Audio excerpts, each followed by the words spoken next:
Welcome back to another triathlon podcast brought to you by Mana Apparel. This week, we've got a classic episode. We've got some races to review, and then we're going to break down the Ironman 70.3 coming up in St. George, which is going to be quite the showdown. And then we'll have our usual What the F and social media post of the week. Before I introduce the guys, though, go check out, if you haven't seen our YouTube or haven't been following along, we've had a few pro interviews on there. So those are always a great opportunity to get more insight into the minds of the pros and a couple that raced Ironman Texas recently. But from there, let's jump in, say hi to the crew, joined as always by Josh and Fed. Let's start with Fed. Hey, how are you doing these days? Yeah, hey guys, good to be back after we had a hectic week when it comes to triathlon coverage, which is a happy problem. But no, going good. I was just texting with my coach, and he said, "Is everything okay? You have been in the water for a lot of days regularly," and I was like, "I still hate it, and I don't feel like a fish." So. Yeah, doing a lot of band work, which I usually swim with my legs dragging. I haven't, all these years into triathlon, and I still haven't figured out the buoyancy situation. But and doing band work with paddles makes it a bit more obvious. But yeah, Yeah, are getting you doing the it with like strength. your ankles tied up and no buoy, just trying to keep that Horrible. I'm I'm 90 degrees in the yeah, pool, right? like You're just like me. and Oh, but yeah, loving those. Obviously, every time I look at the clock after like 100 or 200 rep of bad work, I'm like, oh, just that's not too. don't. Yeah, it's not good for the ego, but it's probably good for the body. So yeah, doing that and getting fitter, getting ready, and yeah, struggling. Yeah, in the good old H2O as probably most triathletes out there. What about you guys? I was speaking of making me feel slow, watching Katie Ledecky throw down 8-minute Mm, 800s in Florida this past weekend and all the and breaking world records Unreal. again. It's like, wait, I thought she was supposed to be getting older and she's just crushing all yeah. the 18 and 20-year-olds and pretty impressive stuff to watch that this weekend. That was for sure. Did you guys catch any of that? The swimming competitions? It was it's insane to watch them swim. And it's also interesting to watch the difference in the swim Yeah. strokes and how some of them are more of that galloper on top of the Mm. water and some of them are the gliders. She's definitely one of the gallopers. But yeah, that was kind of interesting to watch some of that and that new Grand Prix track events that they've got going on too. I tried to watch some of that. It was hard keeping up with everything. Yeah, there's so much going on. Like triathlon in itself has enough events and series and everything going on. Never mind adding in other endurance sports. Yeah, right. Which we were talking about before we got on air with Cooking on a 250 going on right now. Craziness. How's your training going these days? It's going. We're back at it for sure. Had about a 15-hour week or so last week and able to do that and full week of work. And yeah, now I'm planning for my first work trip. So just kind of getting back at like making sure the training and the work are all prioritized along with family stuff and taking the dog to the vet like we talked about before and balancing it all. But able to do it and the body's responding. I texted my coach this week and I was like, coming off of the marathons at the end of last year, I was sore and the legs were achy and the Achilles were achy. And we did a lot of PT work at the beginning of this year and a lot of slow running. And this time the heart rate is still up a little bit, but my legs feel better than they've ever felt. Good. And like I was like, that's fine. We can stay slow and let the heart rate come back down. And the resting heart rate's getting closer. And even my heart rate last night, I did a 8-mile run. I was able to keep it pretty low. So I feel like we're good there. Recovery has been really good, but literally as strong as I've ever felt, pain free as I've ever felt. Like most runs, I'll have some pain. I mean, but now it's like I'm looking forward to those slow, easy aerobic runs and like just getting them done. And then what we've been doing is some efforts at the end with some like 6x30 sprints at like sub 6 type pace. So for me, pretty up there. And that's been a good response. And now the bikes are picking up. So looking forward to hopping in that sprint triathlon in 2 weeks.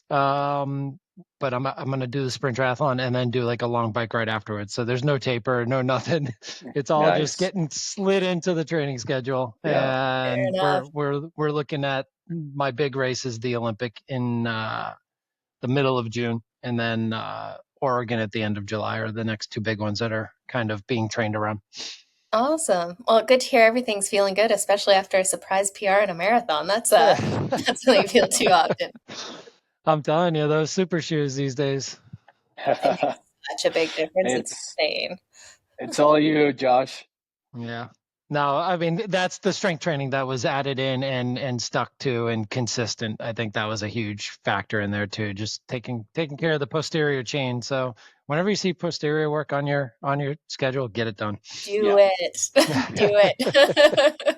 Yeah, especially because it's something that triathletes usually forget, because you can't like measure how much fitness or how much faster you're getting by doing strength work. But the way I like to put it is, it worked just after the race. You know what I mean? Like for instance, Josh right now pain-free, recovering faster, and that's all because of obviously the endurance work, but of course the strength training and all of that, and obviously it reduces the risk of injury if you do strength work. I mean, Jenna knows this; she's the expert when it comes to strength work for triathletes. But yeah, it's amazing how weird our brain as triathletes works. Just because we don't see the gains, it does not mean that it's not working.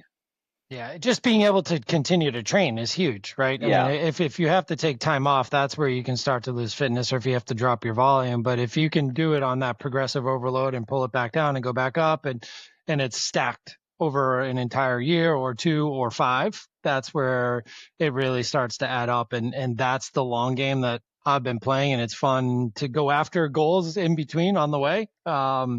But the long game's the big part. Like, I'm new to the sport. This is still something I want to be doing for a long time, and that longevity is an important piece. I think even just the knowledge that I've gained from the pre-run activations or any of that type of work, the dynamic stretching before you go do a run to get everything fired up, and how different you feel when you just go into an easy jog with a little bit of stretching, or when you actually do like a good 15-20 minute activation before, and the difference that makes before, during, and after, especially. Ideally. Yeah, no, it makes all the difference in the world. And that's something like going into this Ironman in Taiwan was the kind of the most on top of strength training. Not only like strength training with weights, strength training with hills on the run, strength training with low cadence work on the bike. And it definitely, like, I had an 8-minute marathon PR, and that was because I just did not break down or slow down. Like I think the pace in the first half versus the second half was 5 seconds per mile. So it was just not slowing down makes a massive difference. And that's due to a lot of that strength training. If you can kind of overload that and make sure that you're resilient to it. That's why you can feed your body the leg fatigue you have to be trained for. Totally. Absolutely. No. Well, that's awesome to hear, Josh. Sounds like everything's firing and you're on track for some more fun racing ahead this year. I'm looking forward to it. It's and there's so much racing going on in the pro world too, and it just keeps us all fired up. And how about you, Jenna? Now that you've got some better weather up there and able to get outside? Yes, I went for my first outdoor ride at home, which a lot of people are kind of like shaking their head, or how can it be this late? But the weather is just insane here at times. So, could have gotten in a couple weeks earlier, but the weather started turning while I was in Taiwan, ironically. But it was so good. I got to go this weekend for one of my favorite sessions, just 100-mile ride out in the foothills by myself, just cruising zone 2 aerobic kind of deal. And it was so much fun. Just being out on familiar roads where you kind of know where you're going, and it was blue skies, had some winds, 20-mile-per-hour winds for most of it. So there was one point I was flying out, and I'm in my like biggest gear, spinning out, going slightly uphill, and I'm like, oh, this is going to hurt when I turn around. This is not going to. Can someone just come pick me up at the end of this? Right, yeah. So I turn around, I'm going downhill in my small chain ring, pushing. And I'm just like, oh, this is some solid strength work. And I find times like that, it's so much about mindset. Like, yeah, it's going to be tough, but those are the things that really build up, like I said, that strength, but that mental resiliency to it. And because I deal with wind so often, I actually don't have speed on my bike computer or display screen at all because it doesn't matter. I'm going off of effort and power, sometimes checking in heart rate and stuff, and just kind of going more by feel because your body doesn't care if you're going 5 miles per hour into a headwind uphill or if you're going 35 miles per hour downhill. It cares about the energy expenditure at the end of the day. So that's why I like to just remove that completely because sometimes if you see a crazy slow pace, it can just mess with your head a little bit. So take it out of the equation completely. Yeah. It's like my band work on the water. Same thing. Yeah, totally. Times don't matter for that. You're getting the best. Do not matter for that. Absolutely. Yeah, so it was really fun just to get outside a bit. And I've got my next race coming up is the T100 in Vancouver. So going to give the T100 distance a crack and see what all these pros are talking about and suffering on. Complaining about or loving. I mean, it's like, which one are you all in on? 100 is not that big of a difference between 70.3, but we've seen that it certainly can be. Totally. Although I don't think I'm going to get the pro service that they get at these races with like the bike mechanics setting everything up and massages and all. Yeah. Do you know where the swim start's going to be in Vancouver? Don't know. I haven't looked at courses and stuff yet. I think it's going to be around the university. Okay. Yeah, have to kind of check it out. I'm so bad at looking at course till the last minute. It's like, I'm just going to get fit and ready and then figure out the rest. And go. Definitely. I'll tell you, I was just talking to my coach about that because the Olympic distance that I'm getting ready for is going to be the only course that I haven't done before. And this season, and obviously Oregon, but Oregon, it's a downriver swim. I'm like, all right, just go. And then it's a flat bike and just go and then just run. So it's like that course I'm not so worried about, but the Olympic, knowing the course does make a huge difference. And I've now done Oceanside 3 times. I've now done like all these are starting to stack up and I think it will make a huge difference, but I try and do my recon. It made difference for the Boston Marathon. That's for sure. There you go. But I would love to get outside and ride more now. And I thought I was going to this weekend and I didn't get out inside the window before the weather turned. And now we're in like this awful way. But then I'm like, I don't want to take my bike off the trainer and then put it back on the trainer.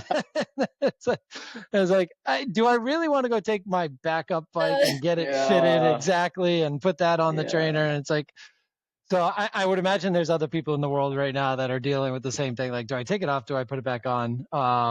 And yeah, that's where I'm at right now. And today it's like 50 and rainy and foggy and like it's just nasty. And we're going to be in this pattern for a couple of days. So on the trainer and building that mindset. There we go. Build up that mental toughness and consume all of the triathlon content these days because there you go. A lot.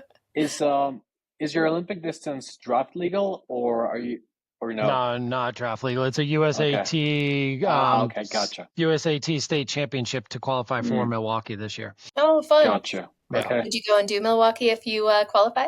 There's a chance that it could become a work trip as well because Supertri is gonna have some representation in Milwaukee either way, and there's already somebody going. So I don't know if I qualified, if I would go, but if it can become a work trip as well, then I probably would. That's awesome. Well, speaking of triathlon training in there, if you haven't seen already, Mana Endurance is doing a triathlon training camp over in Boulder this summer, and it is going to be so much fun. The cool thing about this camp is we do have a number of coaches coming out to there, so we can support athletes of all ability levels. In the past, we've had athletes who are just brand new to the sport and getting into it. I've got an athlete I coach. She started triathlon. She just got her first TT bike a week ago and stuff. So she'll be out there learning some new skills. And then we've got all the way up to Kona qualifiers, world champions.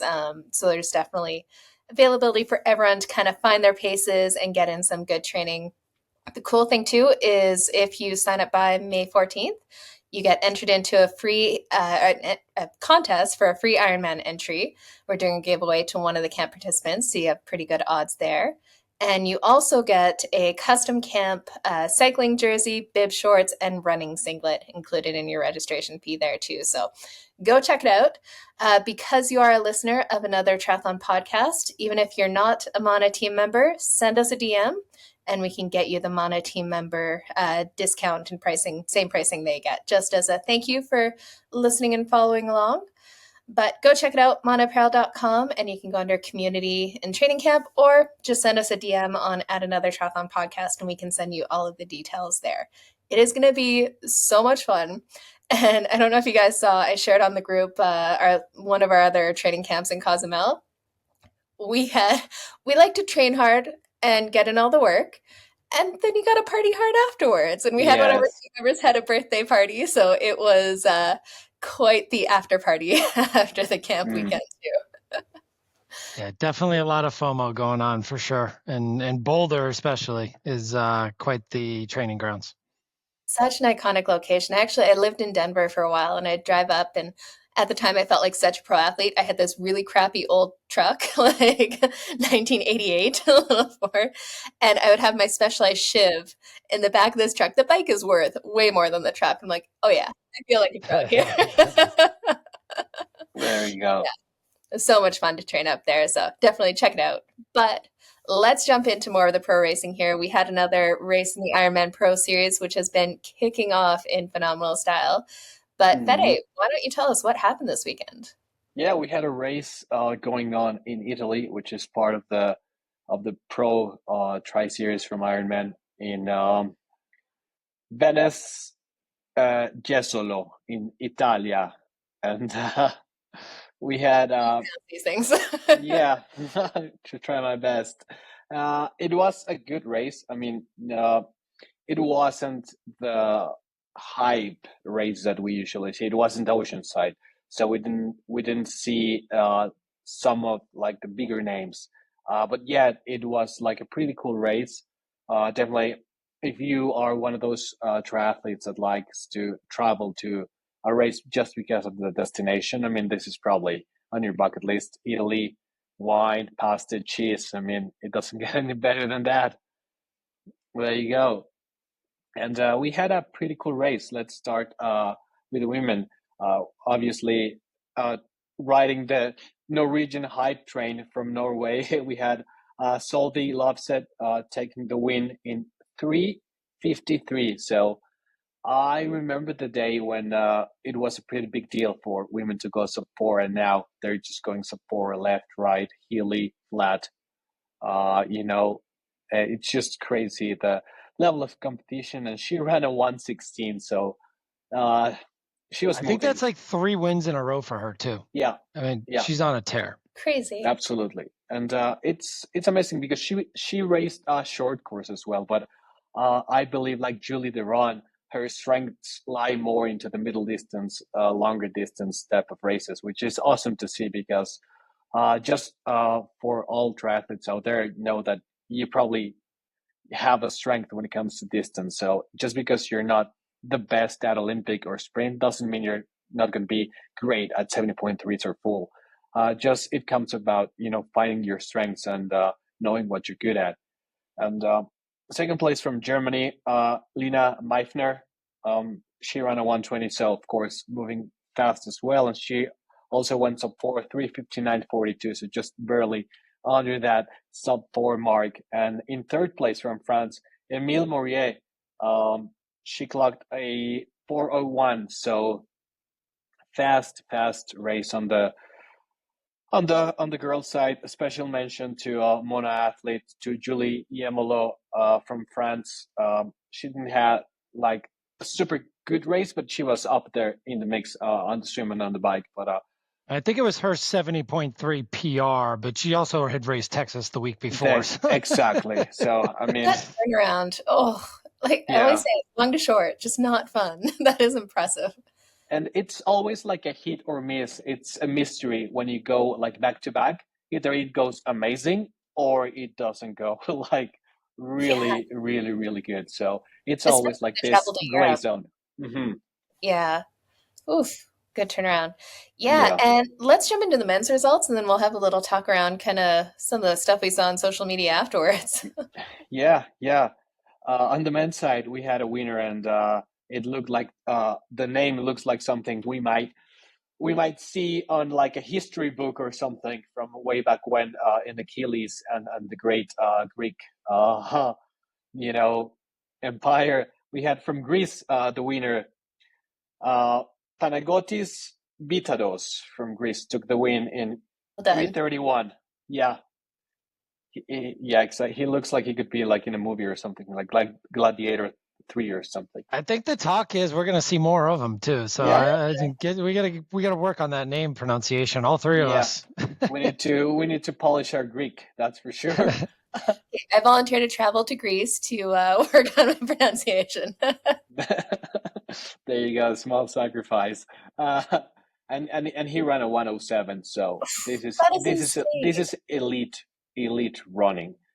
On second place from Great Britain, Cameron Main, again running super fast at 108, and on third place from Denmark, Emil Holm. And this was a closer race than the women, just 6 seconds from first to second. So a much closer race. And it's exciting how these pro series races are attracting young talent and super fast athletes and names that usually won't get on the start list on like a bigger race, but on these sort of races, they can showcase their ability a bit more. 2,500 points is 2,500 points, right? There you go. Why wouldn't you say something like an Oceanside and do something like this where you're not going to have the, like you said, Norwegian hype train or some of those big names out there? It comes down to the travel expenses and all of that too. Like if you're an American, you look at your schedule, or if you're in North America, you're like, okay, how can I go to the most amount of races in the Pro Series on the least amount of travel and budget? Where some people, it doesn't matter and you can travel wherever. But this is certainly one of those races that if I was a European, I would have probably targeted. Totally. Yeah. And I mean, it was like a super solid race, like a strong field.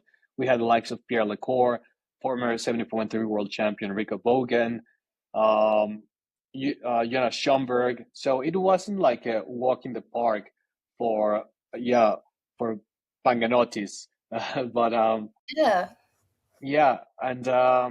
and I know a lot of them were getting their spots for Marbella too. So it was like on top of the Pro Series points, I know Rico didn't have the greatest race points wise, but he did lock in his slot for Marbella. So there's a lot of that going on, and a lot of the slots are dropping down because we're this late in the season too. So people are grabbing spots, finishing 6th, 7th.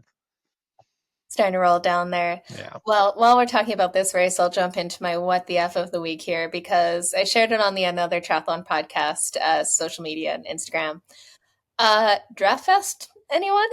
There were some views of that bike course, and that 12-meter rule was definitely not being followed at times in there.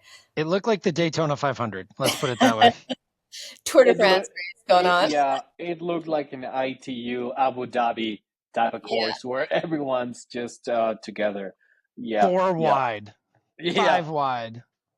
Yeah, and it looked like some of the roads on there too were super sketchy with how tight they were with so many athletes on that course. Like that's like we saw some pretty catastrophic repercussions of having courses that weren't wide enough to actually support the number of athletes on there. So it's crazy to me that Ironman is still approving some courses like that because with the pro athletes going across with a race that has more visibility because it is part of the pro series and then a ton of age groupers on course too, like it's shocking that we're still seeing some of these really, really tight ones where it's easy for something to go wrong very, very quickly. Yeah, especially this part of the season too. Like we've all talked about, like not everyone has been out on their bike. Not everyone's been. Sure. I mean, these are bucket list races for some people. It's one and done, and the rules aren't followed or even known. So when you do have a pro race involved, it's got to. I mean, like you said, there's got to be a way to do it differently. Yeah, especially when you're seeing draft packs like that, like, that gets sketchy really quickly. Because one thing triathletes don't do a lot of is riding in a pack. Most of us, like you said, are Yeah, inside, not getting that outdoor training time. And if they're getting outdoor training ride, it's not in a peloton. yeah. Yeah, and especially riding on the air bars, it gets a bit sketchy being that close. I mean, it just calls for accidents because you can't access your brakes while being in air position. And some of those videos and some of those photos where the athletes were super close to each other, and if they can't hit the brakes super fast, then it's the recipe for disaster.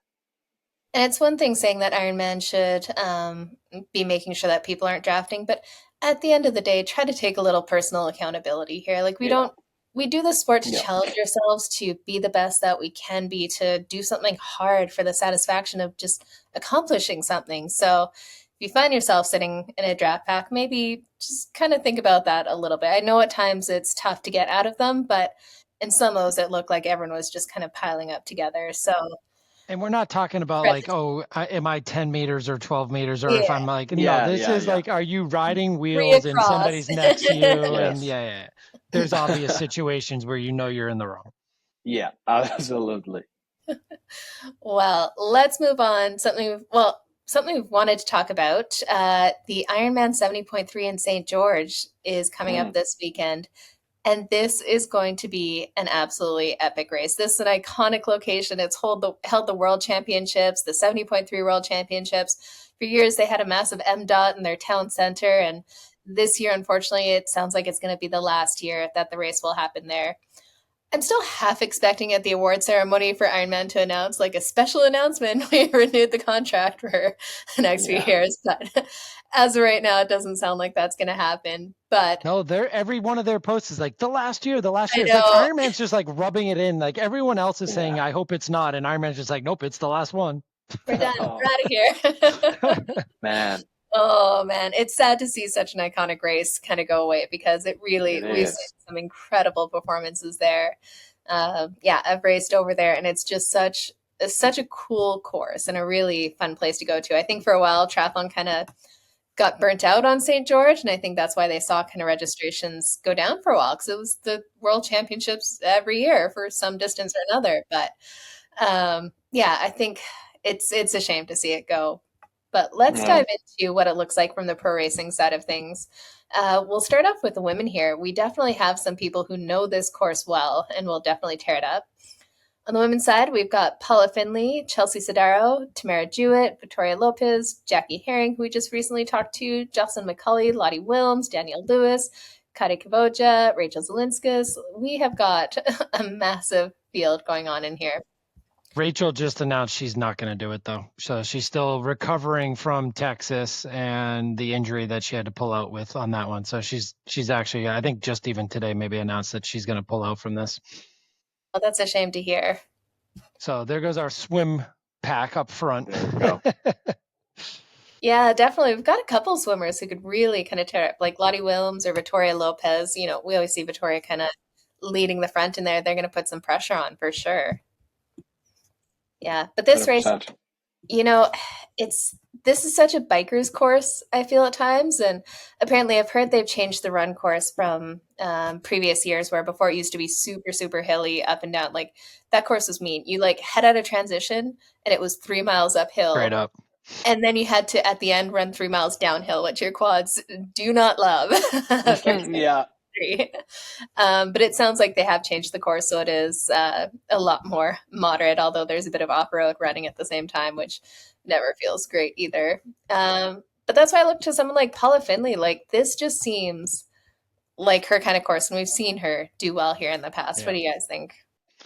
It's definitely a course she's familiar with, and we've talked about and seen come through that mojo Mhm. on the course, and when you have those good vibes and good memories at a place, you just kind of go through the motions and execute your race plan a little bit differently than you might in the past, where you might put some pressure on or wonder what the next turn's going to actually be like in race pace scenarios. So that's something she doesn't have to worry about. I think it's a lot of them are coming back here. Jackie Herring's been there a number of times. I mean, this is a course that a lot of them are familiar with, and it's going to make for some really good racing. So yeah, I think Paula feels good, but I think there's some other company there too that are going to join her in that same type of feel and really who's got the good legs on that day. Yeah, and like you mentioned, Jackie Herring, she'll be coming out there, and she was so strong in Oceanside and definitely is showing some really incredible form right now. So we could definitely see her chasing down again. It'd be fun to see another battle there. Yeah. Yeah, and can Chelsea be healthy after 2 weeks coming off of Texas where she was sick? So she hasn't raced yet like the rest of them, and Lottie Whelms hasn't raced much. So obviously she's got a little bit more traveling to do to get there than others, but the top of this field, Jocelyn McCauley too. Like what kind of 70.3 legs does she got? Yeah, it's definitely going to be interesting to see because how they pace this race, because being the last one, like Ironman is, announcing it to be, I think a lot of these athletes are going to take a bit more pride into wanting to be the last athlete ever to win 70.3 St. George. So I think we're going to see some amazing racing, but also some amazing blow-ups as well. Especially on this course too. Like it Yeah. really, if you overcook that bike ride, that Yeah. run, like it's gonna be tough to run in that. Yes, especially on the dry air, desert air, and it's not a sea level race. It's got a bit of elevation. So, yeah, if you're not fit and ready, that course is gonna bite you in the rear.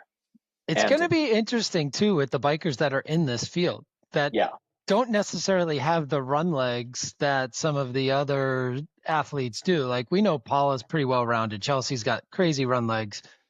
But you put somebody like Elisa Becaris and a Jocelyn McCauley on a breakaway on the bike, like they could push the pace to the point where others have to react and go. Danielle Lewis, if she's close coming out of the water, like they can really up the pace on the bike and break some legs coming into the run. And like, how does that impact the whole thing? So I think it all depends on the dynamics of that bike ride. Yeah, and we're gonna have someone like a Jocelyn McCauley. She'll probably be like a couple minutes down out of the swim, and she'll go hard to kind of catch that group and get back up there. And then the question is, do people go with her as she passes, or do they just ride their own race out there? We have kind of from the stats, Paula has a few minutes advantage on some of these bikers from kind of historical data in there. But like you mentioned, you have some of the runners like Chelsea Sodaro, if she's on her day, Tamara Jewett, if she comes out of that bike unscathed. But her bike time is kind of estimated to be like 8 minutes slower than someone like a Paula Findlay. So it'll be interesting to see how she handles such a tough bike course, because I think this one really separates people. There's no hanging out at 12 meters or riding with the group, because the hills just separate this race so much. Yeah, I definitely agree. I mean, Paula's certainly familiar with Snow Canyon. I mean, she just went after the QOM earlier this year. So, yeah, I think the bike is certainly going to dictate how this plays out. But the run has always been the determining factor at this course, and I know it's changed over the years, but getting through the hills on the road and then through the golf course is going to be the deciding factor. And then what is the temperature going to be? We've seen years where it's gotten pretty hot and other years where it's not really a factor. I haven't looked at the forecast yet. Looks I've like gotten hail on that course. Oh no. And I've done that race, in 1 year I've gotten hail coming down Snow Canyon, and the next year it's boiling hot, and it looks like Kona 2.0. So, and then the next year the wind is blowing super hard. So just expect everything really. Bring an umbrella, flip-flops, a jacket, and sunblock. I did see in Arizona today, there were parts of the Cocodona race that's going on that they're like, it's sunny and 60, and then there's other parts where it's 40 and snowing and hailing. There you go. Craziness. But yeah, last I looked at the forecast, it looks like it's going to be in the 90s for race day in St. George. So that is climbing up Snow Canyon in the Factor. 90s is Yeah, in an aero helmet. Oh, yeah. Yeah. That will not be feeling great. They'll be looking forward to that descent just for a little bit of cool air. Yeah. Well, let's make the call in here. Who do we think is going to take it this weekend? Who do you got, Josh? Man, I mean, the heat might change. I mean, Victoria Lopez might be a factor now in the True, entire race. yeah. If you're going to play with the heat game, it just, to me, I actually think after talking to Jackie, and that episode will drop soon, but after talking to Jackie last week, she's in such a great place with her mindset and her Really approach is, yeah. to this year and this season and where she is in her career and in life. So I just feel like this is a family vacation first and foremost, and then she's there to do business. So I kind of like Jackie to redeem her race in Oceanside and finish in front of Paula in this one. So I'll go Jackie, Chelsea, Paula. If the weather's warmer, I don't like Paula to hold on. Yeah. No, fair enough. Well, you know what? I got to go with the Canadian again. Last time I called a Canadian podium or Canadian winners all around, it worked. So There you go. no, I think Paula, she's just seems to be in this great mindset lately. Last year it seemed like she struggled a little bit, but she just seems to be kind of loving it at the moment. And of course, that she's so familiar with and has had good results on. And with her bike strength, I think she's got it today. But I'm going to go Paula for the win, Jackie Herring for second. And, you know, I think I want to see Tamara Jewett come through. That'd be awesome to have two Canadians on the podium, but that might be a little bit hopeful there with that bike course. How about you, Fed? Who do you got? I'm actually going to go ahead and pick Lotte Wilms for the win. I think obviously Paula is going to have an amazing bike leg, but I think Lotte is going to be right there in the mix and it's going to come back from behind. I see Lotte coming like a good minute and a half after Paula on the bike, but then I think she has her own legs to catch her and potentially pass her. So I'm going to go Lotte Wims for the win, Paula Findlay second place, and Jackie third place. And interestingly for this race too, so there's 4 slots for the men and 4 for the women for the World Championships. And right now, it could really go down to 10th place or further for these spots because we got Paula Findlay, Victoria Lopez, Jackie Herring, Lotte Wilms, Danielle Lewis, Rachel Zelinska. They all have their spots already. So these could potentially roll down fairly far. Lisa Becaris, I think, took hers in Oceanside as well, if I remember correctly, where that slotted down. So she's my honorable mention to this one. Like, she's the X factor. If like she can ride off on the bike and has improved her fitness running wise since Oceanside. Remember, she led that race coming out of T2 and for a decent amount on the run. So she could be an X factor. Love to see it. And Torsten's got some odds on race day here. He's got Paula Findlay with 66% chance of winning, Chelsea Sodaro with 12, Tamara Jewett 8, Jackie Herring 6, Jocelyn McCauley 5, Victoria Lopez 2. So, Josh, you should put some, if we could put some money on it with that Jackie Herring. Right. Coming off the Kentucky Derby weekend. That'd be awesome. Well, let's move over to the men's race. This is going to be no less entertaining, we'll say. This is like a world championship quality field for like there's some depth here, which is cool to see. So we got the likes of Sam Long, Magnus Ditlev. We're gonna see what he's been up to. Lionel Sanders, Trevor Foley, Jake Birtwhistle, Jackson Laundry, Matt McElroy, Seth Ryder, Sam Appleton, Matt Henson, Mark Dubrick, Hamilton, Matthew Marquardt, Max Newman. Like you just keep going. Matt Sharp is gonna be over there. Like Maxie Newman is showing up. Maxie Newman. He's there. Yeah. He's officially in St. George. Perfect. Yeah. And then we got Cam Worf on the start list, as always, the perpetual name on the list. We'll see if he makes that Olympic champion. Chris Hammer's there, too, racing as an able-bodied pro, which is really neat. Very cool. Yeah, no, there's definitely, this is going to be crazy. And, you know, when I think of this race, I always think back to that battle between like Sam Long and Lionel Sanders on the run, just going head to head, who is going to edge it out there. And that was one of those fun ones on the course because the course was so hard on that run. They were just suffering. But this race could be anyone's game out there. I'm really curious to see what Magnus Ditlev does. We haven't really seen it out yet to have a hit out. So what do you guys think we're going to see this weekend? I think we're going to see a very fast bike leg from the guys. And I think it's going to be like a bit of an ego battle. I'm going to say it's going to be completely ego, but I think we're going to see a lot of, hey, I'm the strongest biker here. So if you want to win the race, you're going to have to beat me on the bike. So, and potentially we're going to see a lot of overbiking as well. Uh, Yes, just especially maybe. because, yeah, exactly. Just because you can ride with the group on this course doesn't mean you're going to have the round legs to deliver. So it's definitely going to be interesting. And the first couple, 3-4 miles on the run are going to tell us a lot on who's feeling good on the day. Yeah, and I think we'll have some like Magnus Ditlev. He'll be a little ahead out of the water, like 90 seconds, 2 minutes kind of thing ahead of the strong bikers. Because we've got Sam Long, Lionel Sanders, Trevor Foley. They're all going to be kind of around that same bike time, working together, which could be interesting to see play out. What do you think, Josh? I'm just trying to see who we could have in that swim field that could lead this out. And I mean, Yeah, so Justin Reale is going to be up Yeah, front. she's going to be up there.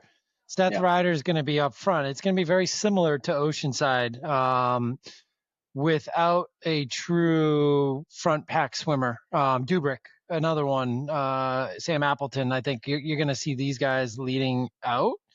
And Justin Reale can push the pace. So again, we've seen he rode off at Oceanside, and if he's out of the water ahead, who goes with him? Seth Ryder had a great Oceanside and put his name on the map in this distance. So, but then you get the big guys up front, and we know they're going to be coming from behind at some point, especially Sam and Lionel. And how much of a swim can Sam have? I mean, I think we've all seen Lionel's actually had a pretty decent swim in Oceanside the last couple of years, but we haven't seen Sam have a swim at this distance because he's been so T100 focused. So this is going to be an interesting one. He's been kind of quiet, right? Because he hasn't done anything yeah, since Singapore, and no one really paid attention to that at Singapore either. It's like he's just going to be last out of the water. So this race is important for him and for this season in general. I think in the Pro Series, for people to say, "Hey, we're going to challenge Magnus." Like this is Magnus's season to win the Pro Series, and we know he's going full after it. But this will be the weekend that really sets the table for the rest of the year. yeah, and it's an interesting point about the swimmers too. Like we do have some faster swimmers, some ITU guys. Like I said, someone like a Jake Birtwhistle could be up there too, but they're not like crazy far ahead of kind of the predicted times for a Lionel Sanders. And Magnus Ditlev is just so steady across all three. He's going to be kind of, if he can hold on to the front pack, which he's like right on the cusp of kind of thing, then that's going to be interesting to see what kind of lead he builds up on the bike. But then you come to Lionel Sanders, who is like the most winningest 70.3 athlete ever. And this course, he knows how to suffer on. We've seen him do it more than once in all sorts of conditions. So, yeah, I'm curious to see, do we see like a Magnus Ditlev comes out of the water ahead of the Uber bikers and stays away for the day, and then we battle it out on the run, which would be very fun to see him being chased down by a Sam Long and Lionel Sanders and some of the other runners like Trevor Foley or Jake Birtwhistle. Or are we going to see it come together on the bike? I have a hard time seeing it come together on the bike if Magnus is having his day. What do you guys think? Yeah, totally. And now that you mentioned it, I think how they ride down Snow Canyon, one thing is going to be riding up super fast, but also the way they ride down those last miles to transition are going to be make or break, because it's not like free coasting, enjoying the view. You can make a difference if you ride well down Snow Canyon to transition. And I think we're going to see a lot of big chain rings, especially for Magnus. So Yeah, you're right. yeah, I think it's gonna put down the hammer on that descent.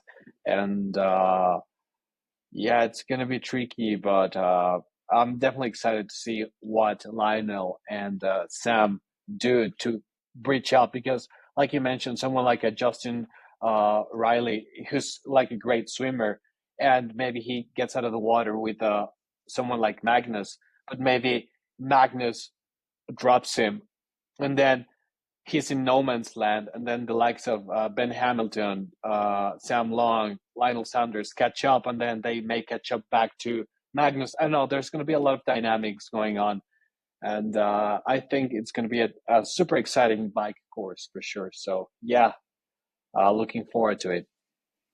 This one where I wish I was in transition to see some of those gearing choices because there are going to be some plates on these bikes. Yeah. Yeah, enormous one buys for sure coming up. We haven't even talked about Jackson. Yeah.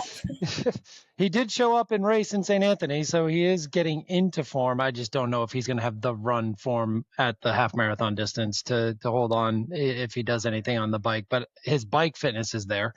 And that's for sure. So I think he'll be a factor on the bike course where he might just be like, hey guys, sorry, I know I'm not going to podium at this race, but I'm going to make you wreck your legs right now. Oh, we're going to see so many blowups at this race. I just can see it happening. Everyone's just going to go hard on that bike, and then the heat and the run. It's going to be, I think, some spectacular ones. And I can't even think of a podium for this one right now. Man, yeah. Well, I'll go then for the podium. I think we've got a Lionel Sanders win because he's on a streak here. Magnus Ditlev, I think he's going to lead most of the race, and then Lionel will catch him on the run, hopefully. And then, a third place. Let's just go Jake Birtwhistle. He is going to find some form and have a good 70.3 here and get it done. He had a great Oceanside minus that penalty too. Yeah, and totally. That penalty kind of ruined his day. So we didn't really get to see how that run was going to really play out. All come together. How about you, Josh? Who you got here? Speaking of Oceanside, I'm going to go with the surprise top of the race. Seth Ryder's going to put it all together. Okay. I mean, he was right there with Lionel, and I think if he had run his race, he would have probably finished second in Oceanside. And we've had plenty of time with fitness, no niggles like Lionel's had. So Lionel certainly wasn't feeling well enough to race in Texas. Obviously, that was more of a respiratory type problem that he had, and a lot of people had coming out of Oceanside. But I think that has probably going to impact some of his performance here. I think those guys are just going to wreck themselves on the bike, and I'm going to go with Seth Ryder up front, Magnus in second, and then my boy Matt McElroy running through the field to get on top of the third step of the podium. Nice. I like it. How about you, Fede? Who do you got here? Well, I wanted to pick Lionel, but now obviously we need to leave it to the Canadian here. So like Josh said, it's really hard to pick a podium in this one. Like we could throw in like 10 different podium combinations and it might as well be, or we might miss it completely. But I'm gonna go ahead and pick Magnus for the win. I think he's gonna ride away from everyone, and he's just gonna dominate the bike course. And I'm gonna go with Lionel on second, and third place throw a wild card and pick. Let's see. Well, it's not really a wild card, but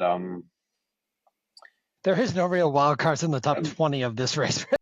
Yeah, I'm gonna go Ben Hamilton. On third place. Yeah. You know who we didn't even talk about was Cam Wurf, who has the fastest Ironman bike time in history. So 70.3 Cam Wurf might really want to throw down. I don't know if he's going to show up first off, and two, how's he going to back up Texas? But yeah, it's crazy to think, especially on a course like this where the bike is so significant. Yeah. It's crazy that he's not. There are just so many people on here right now that it's hard to mention everyone. We also have the case with World Championship qualifications. So interestingly, Sam Long and Magnus Ditlev don't have theirs, but in the top kind of 10 or so, we got Lionel Sanders has his, Trevor Foley, Jake Birtwhistle, Jackson Laundry, Matt McElroy, Seth Ryder, Mark Dubrick, Ben Hamilton, Justin Reale. So they've all got their 70.3 World Championships locked up already. So when it comes to kind of the, I guess, odds based on the data from Torsten, we've got Magnus Ditlev with a 44% chance of winning. Sam Long with 28, Lionel Sanders 10, Trevor Foley 8, Max Newman 5, and Matt Hansen 3. Trevor really might not even race too. So I mean, that's still a game time decision whether he's going to race or not. Yeah. Oh, craziness. But good to see. It's definitely going to be a fun event to watch. And Josh, I think you had a social media post of the week that kind of worked around this event too. Yeah, we've been seeing a lot of action around the On Your Left social media page, especially their Instagram, and really picking up their. I mean, he lives right there in St. George, so there's been a lot of focus on that. But I would say if you haven't paid attention to On Your Left on Instagram recently, it's time to pick it back up because he's on his A game right now, and there's a lot of really fun knocks at the sport, and then at the same time some serious posts as well too. And he knows what he's talking about, so definitely give them a check, and a lot of creative posts that he comes up with. I like his rankings of the athletes with And the the rankings of different the tiers that are athletes. available for these races. He definitely. What are some of the categories that we got for this race? Let's see. Let's pull it up here. He has some interesting categories like there's the Yo Limits with final and stand long, the feed.com, when it's on, big boulder energy, feeling frisky. On the women's side, we got nails, Alexa play break stuff by Limp Bizkit. So yeah, definitely some fun rankings there. A little bit of a different perspective on triathlon, and they don't take things too seriously, but are so into the sport too. So lots of fun to give them a follow. And then to give a little update on the Ironman Pro Series rankings, we've got some updated numbers after the past few weeks of racing. I'll go into the top 5 of each men and women right now, but we got Anne Reichman topping up the Ironman Pro Series for the women with Venice and South Africa. We have Chloe Lane in second, who's already racked up 3 races with Texas, South Africa, and Geelong. We got Maya Stage Nielsen, who's in third with Venice and South Africa. Kat Matthews only has 1 race on the board, and she's already in 4th place with that win at Texas. And then we've got Tamara Jewett with Texas and 70.3 in Oceanside. So I'm sure we're going to see lots of changes as we go throughout the season, but interesting to see where we're standing at the moment. And then on the men's race, we've got one of the pro interviews that we did recently. Go check it out with Rudy Von Berg. He's topping the rankings with 3rd in Texas and 2nd at Oceanside. And then we've got Jonas Schomburg is 2nd place with Venice and South Africa. We got Christian Blumenfeld down in 3rd with his 1st place in Texas, but unfortunately that 15th place with the flat tire in Oceanside kind of threw down his rankings. And we've got Dominic Sowija, who has 3 results with Texas, 70.3 Oceanside, and 70.3 Geelong. And finally, in 5th place, we've got Leon Chevalier with Texas and South Africa. So we are going to see some moves throughout this year, but it's fun to kind of see where it's standing at the moment before things start to get cemented as everyone's getting their first couple of races to go. Yeah, and you're going to see people having to add races and things like that as the year goes along if they don't get the points that they want at certain days. Mm-hmm. As soon as we see Kat Matthews do another race, she'll be up at the top of the rankings. She's got Hamburg probably up next, right? Yeah. Man, some wicked racing ahead. Was there anything else that was going on in your guys' heads around triathlon and racing this season before we say goodbye? I think that covers it this week. Just focus on St. George and enjoy. Yeah, definitely tune in. That's going to be a fun one to watch, and especially in North America, it's a little bit easier to watch than some of the other races we've had overseas. So be looking forward to waking up and seeing all the action go down at St. George.